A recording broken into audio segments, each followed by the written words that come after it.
ผู้ชมคะดิฉันอยู่ที่ทำเนียบเอกอัครราชทูตท่านหนึ่งนะคะมาจากกลุ่มประเทศเอเชียใต้ค่ะยังไม่บอกนะคะว่าเป็นใครแต่ต้องเรียนคุณผู้ชมนะคะว่าทำเนียบแห่งนี้เนี่ยยังคงความสวยงามยังคงความคลาสสิกในเรื่องของสีสันที่ประดับตกแต่งที่นี่นะคะก็เลยเอามาฝากคุณผู้ชมละค่ะคุณผู้ชมคะนี่เป็นอีกประเทศหนึ่งที่เราจะนำเสนอคุณผู้ชมนะคะเรามีเอกอัครราชทูตที่พูดถึงเนี่ยนะคะเป็นสตรีค่ะเป็นท่านทูตสตรีที่มีความสามารถที่มีความสวยงามคุณผู้ชมอยากเห็นแล้วใช่ไหมคะขอแนะนำให้คุณผู้ชมได้รู้จักกับท่านเอกอัครราชทูตสาธารณรัฐประชาชนบังกลาเทศ Her Excellency Saida Muna Tasnim สวัสดีค่ะ สวัสดีค่ะ Your Excellency I was telling to our audience that every time when I'm here this is a nice place I'm with such beautiful how can you keep intact with such beautiful bodies and the way you dress Actually, it's not beautiful. You are I wish I had a more fit body because as you grow older, you want to be more fitter. I simply don't get the time to be. Wow okay when did you come to Thailand I came to Thailand. My official joining date is 1st of December 2014. that means It's been 3 years and a half. 3 years and a half. Yes. So before you came to Thailand, have you heard about how did you hear about Thailand, the country you're going to live for 3 years, 4 years? Actually, I came to Thailand quite a few times before I came here as an ambassador. So, as you know, Thailand receives millions of tourists each year, and I'm one of them. I was one of them. I've been coming to Bumrungrad Hospital for medical checks-up since the last, I think, 20 years. So that was my exposure to Thailand. Come to Bangkok, go to Bumrungrad Hospital, get your checkup. Before Bumrungrad, it was Samitavich. Samitavich Hospital. All the Bangladeshis used to come to Samitavich Hospital. And then Bumrungrad grew into some international, and then we come there. So my exposure to Thailand was as a tourist, mostly as a medical tourist. And of course, from time to time, going to Phuket, Chiang Mai, Koh Samui. These are the places I've already visited before I came here as ambassador. Interesting. So when you say you've been here, definitely you have to go home sometime. Back to Bangladesh sometime, visit Yes. home. So Unfortunately, yes. how do the very people unfortunate. ask about Thailand? How did you say it about Thailand to them? How much they know Thai people or Thailand? This is my first realization that both the nations, the peoples, they don't know much about each other. They know everything on the surface. So my first realization when I came to Thailand is that Thai people really don't know Bengali people. Normally, Bangladesh is like a country next to India, so it must be part of India. Or like, oh no, Bangladesh, so that was Pakistan. Because we were East Pakistan. And Pakistan and Thailand, they had strategic alliance during the 50s and 60s as in Seattle. So some of the Thai people, older generation, they still think Bangladesh is Pakistan or East Pakistan. So there is a country called Bangladesh where there's a specific ethnicity called Bengalis. Bengali people are Bengali speaking, whose language is Sanskrit and Pali, just like the Thais. Their New Year's is in the same day as Thai Sankrant, and they are culturally, if not more, if not less than equal, than much more similar to Thai people than the people of other parts of India. Rather, the Bengal people and south of India and Bangladesh are most similar to Thai culture because I believe that that's where the original, Thai culture was sort of just migrates. Culture migrates from one place to another. So probably it migrated from that part of India and Bangladesh. So, Buddhism, we were an ancient Buddhist civilization for 2,000 years. Those influences are very common between the two countries. And we must have been doing trading through ancient trading routes. From Phuket, Ranong Port, if you just go by the coast of Andaman Sea, then Bay of Bengal, up to Chittagong, it takes you 3 days. Oh, By the boat, just by a regular boat. So, we must have been doing trading from ancient times as well. So those are the links that the two people don't know about. Generally, our Thai people would consider Bangladesh, they're a Muslim country. That's how they bracket us. Muslim country, they're different in culture than us. And Bangladeshi people come to Thailand. 350,000 Bangladeshi tourists come each year. But all they know is they go to Bamrungat Hospital, they go to Sukhumvit for shopping, they go to Emporium, they go to Siam Paragon, MBK, they go for Phuket, but they really don't know the real Thai people. They see the Thai culture as Thailand portrays it as part of tourism. But they know that what they don't know is they have not met the Thai royal family. They see them from a distance. They haven't met the Thai elite. They haven't really got into the Thai culture. They don't know the Thai people's generosity, their kindness, their hospitality. They probably go to restaurants and they're used to restaurant waiters. And now there's so many foreign waiters here, from other ASEAN countries. So when I came here as an ambassador, the first thing that I came to know in a few days that your language and our language are based on Sanskrit and Pali. Before that, I didn't have an inkling about the language because Thai people don't speak in English. So as a tourist, when I came and I landed in Suvarnabhumi airport, we didn't understand what they're saying because the intonation is very different. I would only know that, we need to get a taxi, go to the hotel, and life was limited, just like the life of any Bangladeshi tourist is limited to going from airport to hotel, hotel to Bamrungat Hospital or Bangkok Hospital, Samita Village, and then going for shopping. And it's like, we try to speak body language. How much? And the person will say something and we will say, no, not 320. So this is how we used to bargain, and then leave. So first realization was that our language is very common.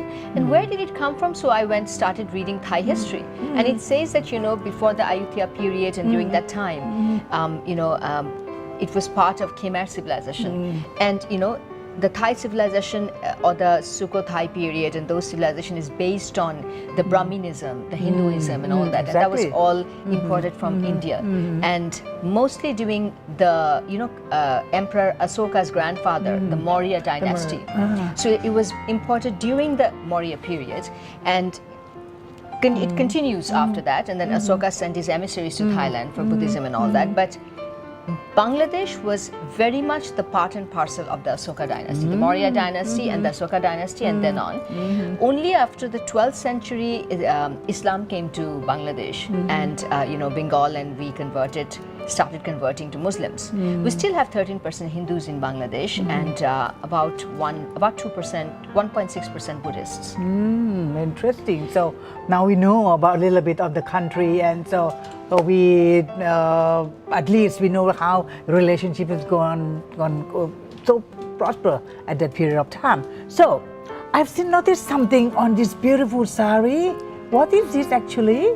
Oh, this. I'm just so proud to wear it today. I don't get occasions to wear it, but I thought I must wear it today to honor my very, very, very respected and very favorite personality, whom you call Princess of the Heart, the Princess Royal, Her Royal Highness Princess Siningthorn, because this is an award, you can say, a token of her appreciation, because I have been contributing to, I tried my best, my embassy and my team, we try our best to contribute to the Thai Red Cross, to support, Thai Red Cross work all over in Thailand, to support, helpless people or homeless people, I don't know, any kind of charity work that they do.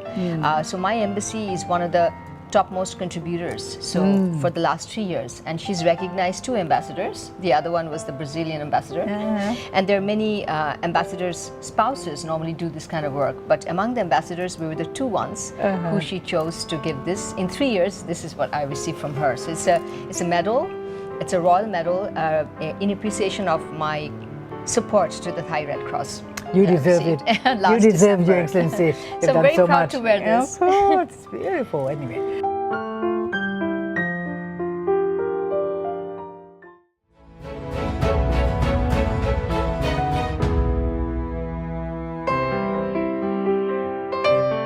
Okay, these are the so beautiful saris. Look at this. Must be how much all this? You could ask, I'll show you one Jamdani. You ask me about what kind of saris I wear. The most expensive You will see, one. no, actually not most of the times I wear Jamdani. Actually this is a bit hard, but like this one, I want to show you a Jamdani. I want to show you one specialty, three kinds of Bangladeshi saris. So let me just put them here. Yeah, the thing is that you see this work, this particular work. This is completely hand woven. All these are hand woven. This hand woven saris, and muslin, jamdani, and silk. These days you have the option of making them by the mill industry. You can also have them, but jamdani you cannot. Jamdani you simply have to weave. Yes, it's a hand woven sari. Each one takes about 2 to 3 months. And you see the zari here, we call it zari. Zari is the golden thread. The zari is dipped into gold water. It's dipped into gold water, it's soaked in gold water, then it becomes golden. And the more authentic zari you have, so this zari is 100% authentic. You will notice that this color is slightly different from that one. This is like made completely handmade, custom made by a designer called Rina Latif. And I bought it from her. And my favorite colors, if you've noticed, is like very light colors. The pastel like. Pastel, light blue, light pink, and I normally like to have the ones that have thread work on them, like golden thread work. So this is Bangladeshi Jamdani. The UNESCO has declared Bangladesh's exclusive. It's called the Intangible Cultural Heritage Right on Jamdani because it's only Bengali weavers that can make jam. Okay, so this is an off-white Jamdani, and it's got only golden thread work on it. And this is like you can wear them during a garden party, I suppose. คุณผู้ชมคะนี่คือสารีที่แสนสวยจริงๆเลยนี่เราวันท้ายต้องเปิดประตูให้เราดูกันนะคะทั้งตู้นี่ก็คงจะไหลตาตังทีเดียวเพราะว่าเป็นของบังกลาเทศเป็นสารีของบังกลาเทศที่เขาบอกว่าที่ท่านเล่าให้ฟังว่าจงใช้ในการใช้มือนะคะในการถักทอต่างๆเนี่ยเพราะฉะนั้นดูสวยทั้งนั้นเลยคุณผู้ชมคะ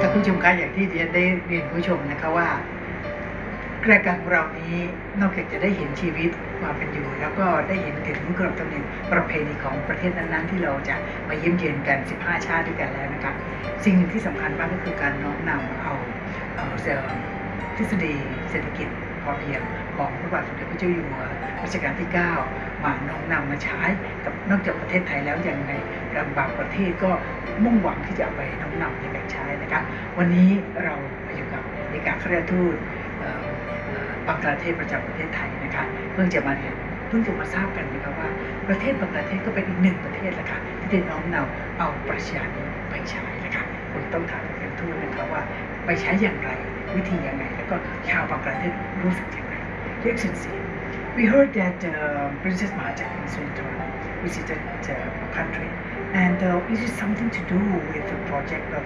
self-sufficiency that His Majesty Ramadan has introduced?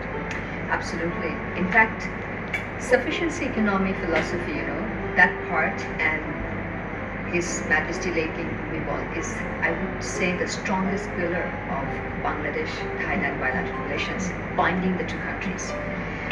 Before I go into sufficiency economic philosophy, I would just like to pay respect to His Majesty late King, mostly because he's the one who first took Thai royal family to Bangladesh.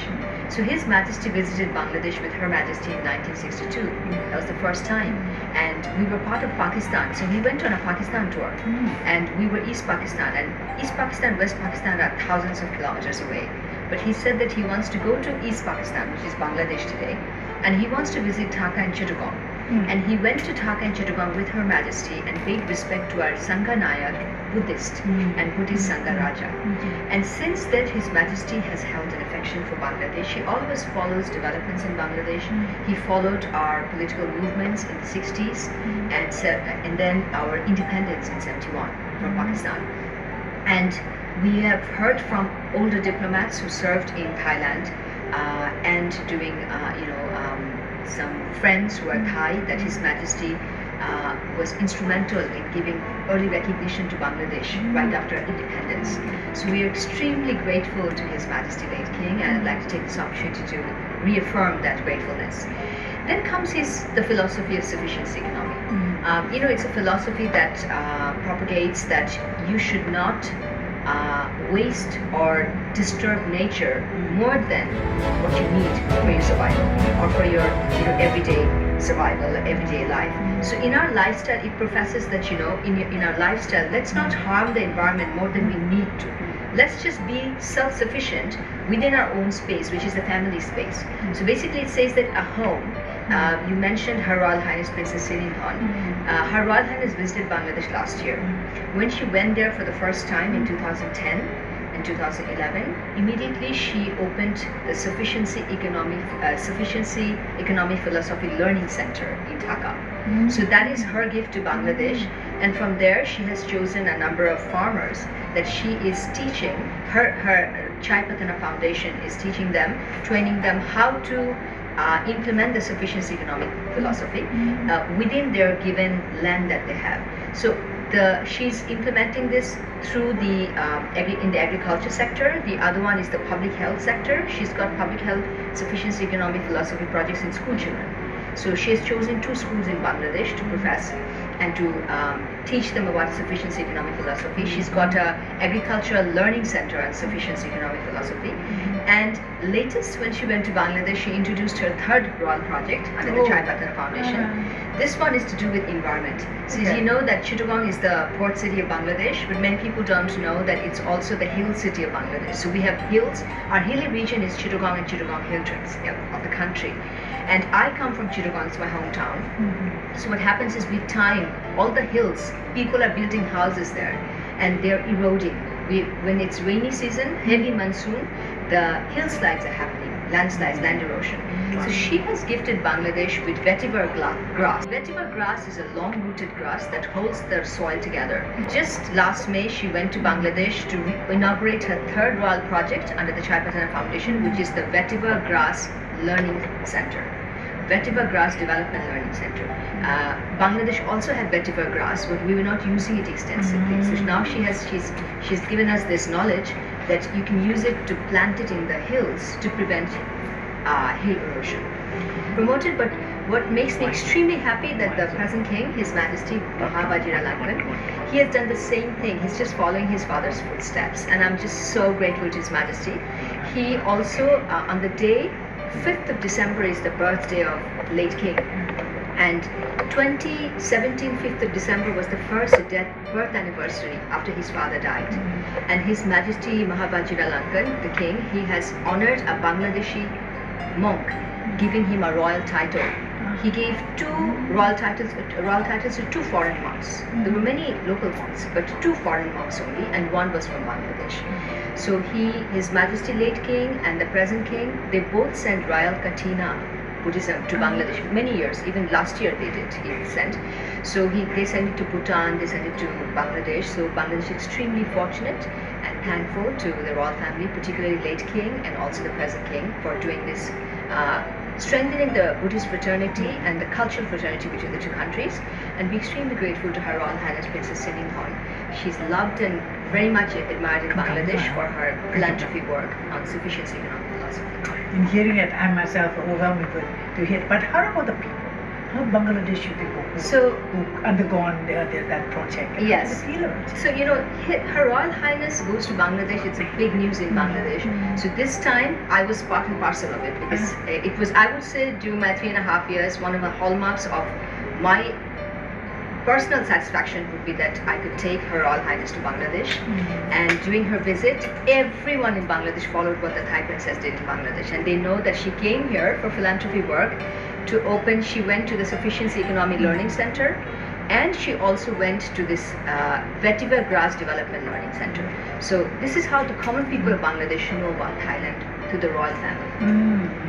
Much more through the royal family than what we do as diplomats. I know. So it's considered to be a success until today. They do continue. They're still following up. They're still developing the project. Absolutely. Our Honorable Prime Minister Sheikh Hasina, she has got a project called One Farm, One House. So the beauty of sufficiency economic philosophy is that it's very similar to our Prime Minister's One House, One Farm. So the sufficiency economic philosophy says if a farmer has a farm in the agricultural sector, then he should be having enough, sufficient production of rice to feed his family and to sell additional ones to the market. He should have a livestock. He should have chicken. He should have goat or cow, and he should have a small pond within his property to have to develop fish.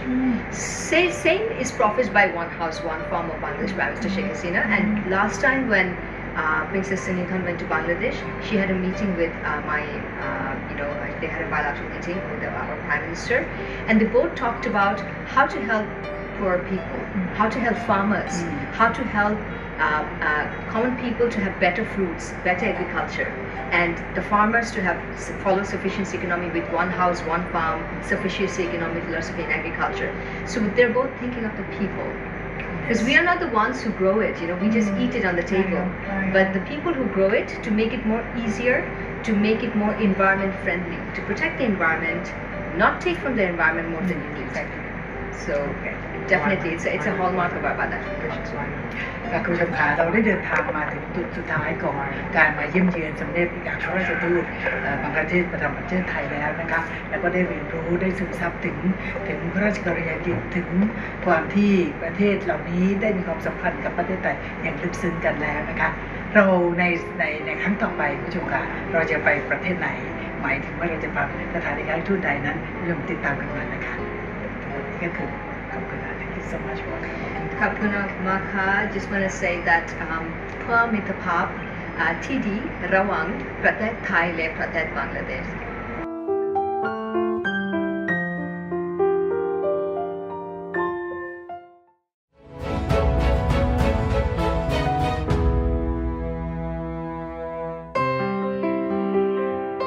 ดิฉันจะขอเล่าต่อจากที่ท่านเอกอัครราชทูตไซดะตัชนีมเนี่ยได้เล่าให้ฟังนะคะเกี่ยวกับพระราชกรณียกิจของสมเด็จพระเทพรัตนราชสุดาสยามบรมราชกุมารีในโอกาสที่ได้เสด็จเยือนบังกลาเทศเมื่อปีที่แล้วนะคะที่ทรงพระดำเนินเยี่ยมชมงานของศูนย์เรียนรู้ปรัชญาของเศรษฐกิจพอเพียงณกรุงทากานะคะหน่วยงานที่ดูแลรับผิดชอบศูนย์เนี่ยก็คือหน่วยงานBangladesh Agriculture Development Corporation นะคะซึ่งอยู่ภายใต้กระทรวงเกษตรของบังกลาเทศเนี่ยก็ได้นำเสนอที่จะพัฒนาหมู่บ้าน2แห่งทางเหนือของบังกลาเทศนะคะให้เป็นหมู่บ้านต้นแบบสำหรับการใช้ปรัชญาของเศรษฐกิจพอเพียงนะคะในบังกลาเทศท่านทรงมีพระกระแสให้กรมความร่วมมือระหว่างประเท